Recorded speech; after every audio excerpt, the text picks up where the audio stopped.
For this week's South Bank show, we've come upstream to London's Millbank. Here, on the north side of the Thames, is the Tate Gallery, where the nation's collection of British and 20th century art is on display. We're here to celebrate the opening of the Clore Gallery, built to house the work of a single artist who was, I think, the greatest painter Britain has produced, Joseph Mallord William Turner. This wing, in which are displayed for the first time together over 300 oil paintings and 20,000 watercolours, drawings and engravings, will be opened by Her Majesty the Queen in 3 days' time on April the 1st. But we're being allowed to preview Turner's gallery, a privilege of which Turner, the son of a barber who built his own gallery to show his work free to the public, might have approved.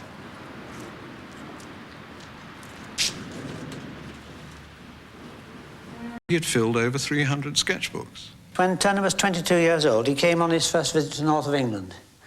He travelled through Derbyshire and Yorkshire Dales, round Northumberland and the Tweed Valley, finally crossing over the Pennines into the Lake District, where we see this scene of Buttermere. It's called Buttermere Lake, when in actual fact we've got really Buttermere Mere, in other words, aren't we? Two lakes. But this foreground lake is Crummock Water, and only a bit of Buttermere you can see is under the lit-up portion by the rainbow.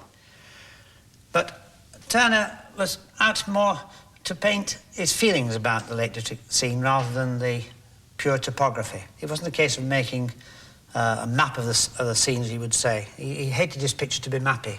So this picture really is more poetic, and his love of poetry is felt by the fact that he used for the caption in the Royal Academy catalogue, which they were allowed in that year, 1798, to quote a piece of Thomson's poetry.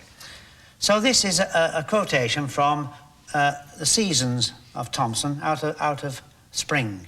The grand ethereal bow is showing, rising there, unfolding every hue of colour. In other words, this is the main aspect of the picture. And it has foreshadowing Turner's great love of nature and the way that he could interpret nature as he got older.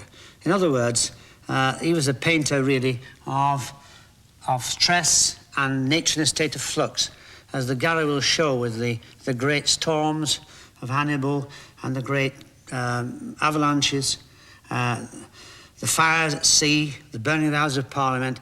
He's an epic painter, and this is really showing you, as a young man, how wonderful his genius was going to develop.